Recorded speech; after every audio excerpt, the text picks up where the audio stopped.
बल आज उन पैराशूट लीडर्स को यहाँ से रिजेक्ट करेगा जो बाहरी ताकतें यहाँ पे तसल्सल करते हैं।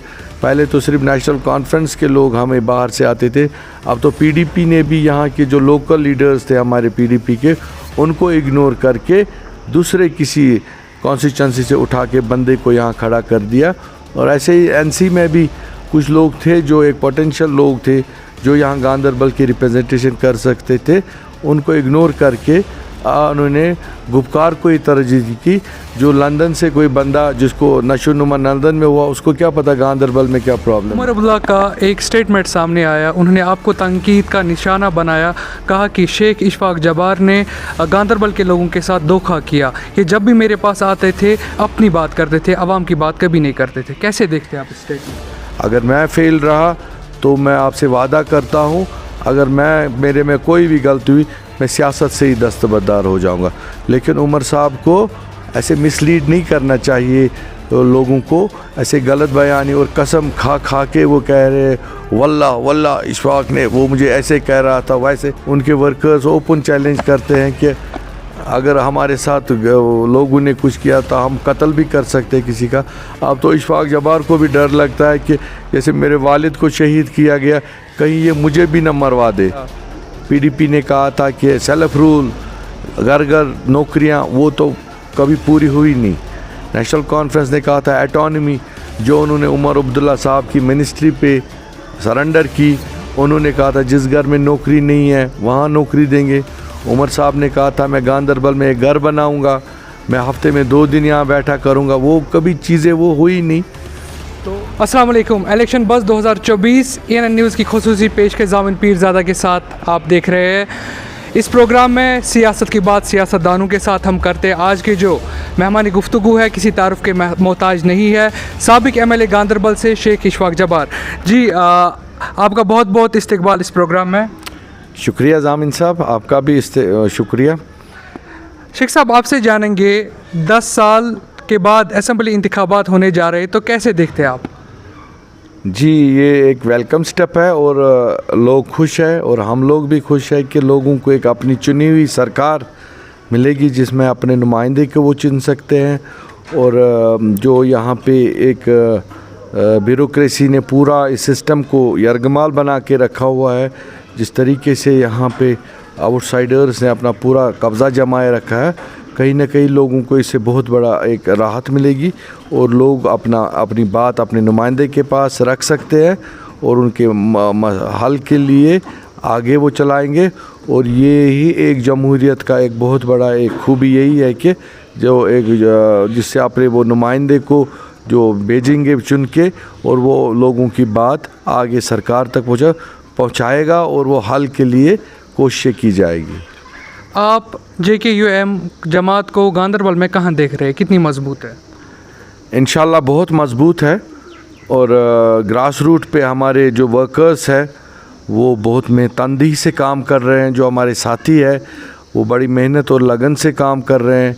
वो चाहते हैं कि गांदरबल में एक अच्छा नुमाइंदा आए, जो गांदरबल में जो आज तक अभी जो पिछले दौरों में जो यहाँ पे नाबराबरी रही उसको ठीक किया जा सके। जो एक खड़पेंच राज है यहाँ, एक पर्टिकुलर पार्टी ने कुछ चंद जो गिने चुने लोगों को, कुछ फैमिलीज़ को यहाँ फ़ायदा पहुँचाया, वो सिस्टम ख़त्म हो जाए। एक गरीब आदमी को भी, एक नौजवान को भी अपने हकूक़ मिले और जो यहाँ के आम लोग हैं वो एक राहत की सांस ले सके। JKUM ने पार्लियामेंट इलेक्शंस में जम्मू कश्मीर अपनी पार्टी के साथ कोalition किया। इन इंतखाबात जो असेंबली इंतखाबात होने जा रहे हैं, अब JKUM ने अवामी नेशनल कॉन्फ्रेंस के साथ कोalition किया। आखिर शेख इशफाक जबार की दिमाग में क्या चल रहा है? देखिए, ये चीज़ें चलती रहती है, लेकिन हमारा मेन मकसद है कि जम्मू कश्मीर की तामीर और तरक्की। हमारा सबसे बड़ा चैलेंज है जो बेरोज़गारी है और उससे भी बड़ा चैलेंज है जो हमारी आइडेंटिटी है, जिसको हमारे से छीना गया। जो 5 अगस्त 2019 को एक काला दिन हम मानते हैं, जम्मू कश्मीर की तवारीख़ का हमसे हमारे खसूसी इख्तियारात छीने गए और हमें बिल्कुल बेइज्जत किया गया। इतना ही नहीं, एक फुल फ्लैश स्टेट को एक यूटी 2 यूटी में तब्दील किया गया।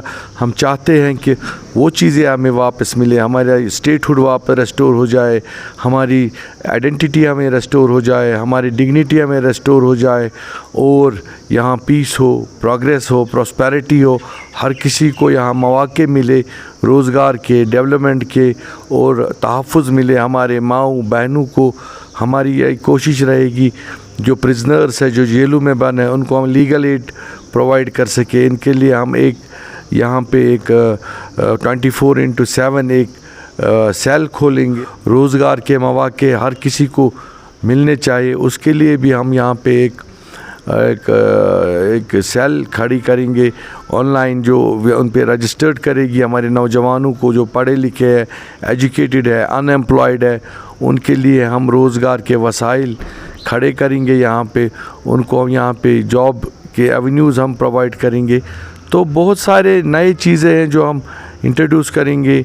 तो उसमें वो पार्टी मैटर नहीं करती है, आपके इंटेंशंस क्या है, आप क्या करना चाहते हैं अपने लोगों में। आप इस्लाम में भी है, हम इंशाल्लाह मुसलमान हैं। जब हमारे हुजूर पाक सल्लल्लाहु अलैहि वसल्लम ने फ़तेह मक्का किया, उन्होंने हिजरत भी की मदीना पाक में, और वो क्यों था, वो एक हिकमत के तहत था।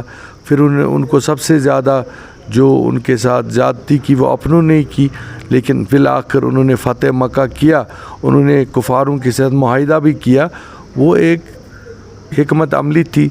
हम भी अपने एक हिकमत अमली से चल रहे हैं कि हम इस कौम को कैसे इस दलदल से बाहर निकाल सके, कैसे हम अपने लोगों को एक राहत दे सके, कैसे हम ये जो बेरोज़गारी ने यहाँ पे अरूज पे है, इसको कैसे हम टैकल करें।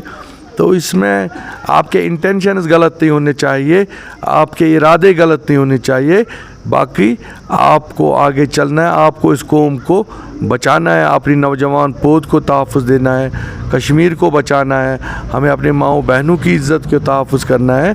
तो यही तो एक नुमाइंदा जो चुनते हैं लोग, उसको सोचना होता है 10 बार अगले 10 साल में मेरे इलाके में क्या होना चाहिए। मेरे जहन में भी एक रोड मैप है, मेरा गांदरबल कैसे एक मॉडल डिस्ट्रिक्ट बने, यहाँ हर कोई फैसिलिटी कैसे मिले, यहाँ मेरे नौजवानों को कैसे रोज़गार मिले, यहाँ गांदरबल में कैसे तरक्की का एक दौर हो, यहाँ वो जो एक कुछ गिने चुने फैमिलीज़ ने ये अर्गमाल करके रखा है गांदरबल को, उनसे कैसे छुटकारा मिले। तो कुल मिला के हम सब की कोशिश होनी चाहिए एक पॉजिटिव तरीके से लोगों की खिदमत करना। हर किसी जमात ने अपना मैनिफेस्टो जो है कि इजरा किया, आपकी जमात का मैनिफेस्टो कैसे अलग होगा, क्या कुछ गांदरबल के लिए करेंगे? देखिए, जो हम मैनिफेस्टो अगले 1-2 दिन में जारी करने जा रहे हैं, उसमें आप देखेंगे पूरा डिफरेंट होगा। उसमें हम गांदरबल की बात करेंगे, हम वो बड़े बड़े सपने नहीं दिखाएंगे जो कल को हल ना हो जाए। जैसे पीडीपी ने नेशनल कॉन्फ्रेंस में अपने दौर इक़्तिदार में जब आए, जब उन्होंने इलेक्शन टाइम्स पे अपना मैनिफेस्टो दिया, पीडीपी ने कहा था कि सेल्फ रूल, घर घर नौकरियां, वो तो कभी पूरी हुई नहीं। नेशनल कॉन्फ्रेंस ने कहा था एटॉनमी, जो उन्होंने उमर अब्दुल्ला साहब की मिनिस्ट्री पे सरेंडर की। उन्होंने कहा था जिस घर में नौकरी नहीं है वहाँ नौकरी देंगे। उमर साहब ने कहा था मैं गांदरबल में एक घर बनाऊँगा, मैं हफ्ते में 2 दिन यहाँ बैठा करूँगा। वो कभी चीज़ें वो हुई नहीं। तो ये चीज़ें हैं, हम वो मैनिफेस्टो बनाएंगे जो लोगों को भी लगे नहीं ये एक एमएलए एक अपना नुमाइंदा कर सकता है, और लोगों को वही बुनियादी चीज़ें चाहिए जो बड़े के। मेरे पास एक तजुर्बा है आज की डेट में कि कैसे हम गांदरबल को आगे ले सकते हैं। मेरे पास एक विज़न है कैसे हम गांदरबल को तरक्की पे ले सकते हैं, कैसे हम अनएम्प्लॉयमेंट जो जब बहुत ज़्यादा है यहाँ, इसको कैसे हम यहाँ लोगों को एम्प्लॉयमेंट जनरेट कर सकते हैं। हमारे पास कौन से वसाइल है गांदरबल में जिनको हम बरोए का ला सकते हैं, कैसे जो चीज़ें एडमिनिस्ट्रेशन में इनको कैसे दुरुस्त करना है, वो हमें पूरा इन 10-15 सालों में हमने देखा है। पूरे गांदरबल का चप्पा चप्पा, मोहल्ला मोहल्ला, घर घर मुझे पता है आज की डेट में। और एडमिनिस्ट्रेशन में भी माशाल्लाह अल्लाह के फजल करम से एक पहचान बन गई है जिससे आवाम को आने वाले वक्त में फ़ायदा होगा। तो मुझे पूरी उम्मीद है कि गांदरबल आज उन पैराशूट लीडर्स को यहाँ से रिजेक्ट करेगा जो बाहरी ताकतें यहाँ पे तसलसल करते हैं। पहले तो सिर्फ नेशनल कॉन्फ्रेंस के लोग हमें बाहर से आते थे, अब तो पीडीपी ने भी यहाँ के जो लोकल लीडर्स थे हमारे पीडीपी के, उनको इग्नोर करके दूसरे किसी कॉन्स्टिट्यूंसी से उठा के बंदे को यहाँ खड़ा कर दिया। और ऐसे ही एनसी में भी कुछ लोग थे जो एक पोटेंशियल लोग थे जो यहाँ गांदरबल की रिप्रेजेंटेशन कर सकते थे, उनको इग्नोर करके उन्होंने गुपकार को ही तरजीह की।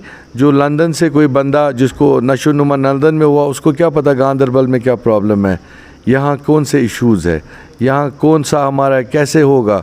तो दुख सुख में मैं अपना बेटा हूँ, गांदरबल का अपना हूँ, तो मुझे पता है मैं दुख सुख में इनके काम आता हूँ, ये मेरे काम आते हैं। तो मुझे पूरी उम्मीद है गांदरबल के लोग मुझे एक मौका ज़रूर दे देंगे। उमर अब्दुल्ला का एक स्टेटमेंट सामने आया, उन्होंने आपको तनकीद का निशाना बनाया, कहा कि शेख इशफाक जब्बार ने गांदरबल के लोगों के साथ धोखा किया, ये जब भी मेरे पास आते थे अपनी बात करते थे, आवाम की बात कभी नहीं करते थे। कैसे देखते हैं आप इस स्टेटमेंट को? देखिए, उमर साहब की जो अभी जो मुझे लगता है कि जो हड़बड़ा गए हैं, जो बौखलाहट दिख रही है, उनको हर जगह इशफाक जब्बार ही नज़र आ रहा है। मैं तो एक छोटा सा आदमी हूँ गांदरबल का, वो तो एक बहुत बड़े लीडर है। तो उनको चाहिए कि अपना थोड़ा वक़ार रखे। हाँ, अगर कोई उनमें डाउट है कि हमने यहाँ कोई डेवलपमेंट रोका या तंजीम को हमने नुकसान पहुँचाया, तो मैं आपकी चैनल की वसादत से उनको अदमन गुजारिश करूँगा कि वो गांदरबल में कोई दिन फ़िक्स करे जिस पे हम एक ओपन एक डिबेट करेंगे। तो अगर इशफाक जब्बार में कोई गलती होगी या मैंने कोई, वो अपने 40-50 साल जो गांदरबल ने उनको दिए हैं उनके ख़ानदान को, मैं अपने 2.5 साल रखूँगा और अपने वालिद के 18 महीने रखूँगा। देखते हैं किस टाइम में, किस पीरियड में गांदरबल की ज़्यादा खिदमत हुई है। अगर मैं फ़ेल रहा तो मैं आपसे वादा करता हूँ, अगर मेरे में कोई भी गलती हुई, मैं सियासत से ही दस्तबरदार हो जाऊँगा। लेकिन उमर साहब को ऐसे मिसलीड नहीं करना चाहिए लोगों को, ऐसे गलत बयानी और कसम खा खा के वो कह रहे वल्लाह वल्लाह इशफाक ने वो मुझे ऐसे कह रहा था वैसे। तो कहीं ना कहीं उमर साहब में जो झलक रहा है, कोई भी दिन वो जो उन्होंने यहाँ सिर्फ इशफाक जब्बार को, वो पीडीपी को क्यों नहीं टारगेट बना रहे, उनको खतरा लग रहा है सिर्फ इशफाक जब्बार से। तो कहीं ना कहीं तो फिर इशफाक जब्बार मजबूत है, लोगों में मकबूल है और लोग उसको चाहते हैं, तभी वो इतना हो कि वो इशफाक जब्बार को टारगेट करा।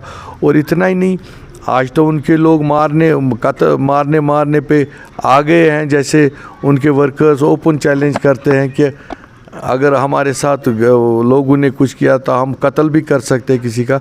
अब तो इशफाक जब्बार को भी डर लगता है कि जैसे मेरे वालिद को शहीद किया गया, कहीं ये मुझे भी न मरवा दे।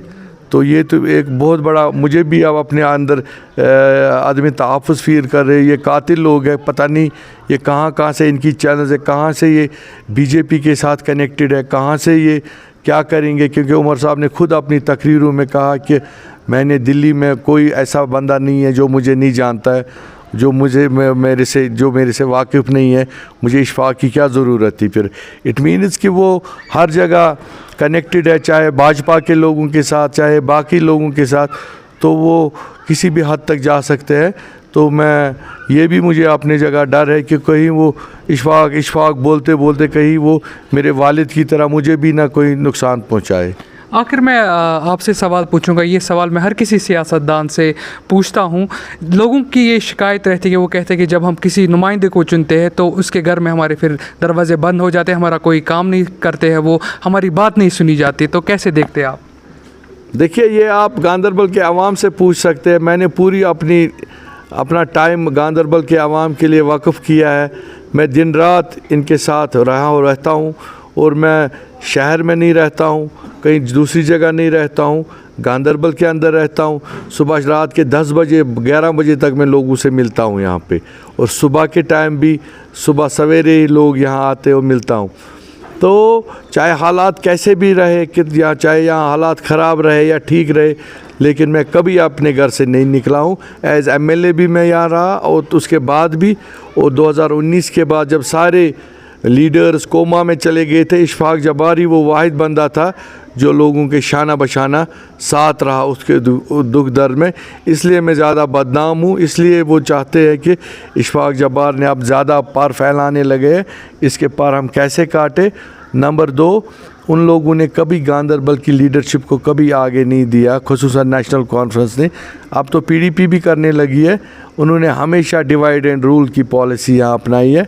किसी भी बंदे को उन्होंने कभी, अब इनको लगा कि इशफाक जब्बार अब थोड़ा लोगों में मकबूल होने लगा, एडमिनिस्ट्रेशन में इसने अपना पहचान बनाने लगा, तो इन्होंने मेरे ख़िलाफ़ साजिश शुरू की। जो साजिशी अंसर है इनके यहाँ बैठे हैं, तो लोग देखते हैं। At the end of day मैं अपने परफॉर्मेंस पे लोगों से वोट मांगूंगा। शेख साहब आपका बहुत बहुत शुक्रिया। थैंक यू, आपका भी बहुत बहुत शुक्रिया। जी नाजरीन, ये थे हमारे आज के मेहमानी गुफ्तगू शेख इशफाक जब्बार, जो कि साबिक MLA गांदरबल से रह चुके हैं। इनका भी बहुत बहुत शुक्रिया। आप नाजरीन का भी बहुत बहुत शुक्रिया। दीजिए अपने मेज़बान ज़ाबिन पीरज़ादा को इजाज़त। आप रखें अपना और अपने प्यारों का ख्याल। अल्लाह निगहबान।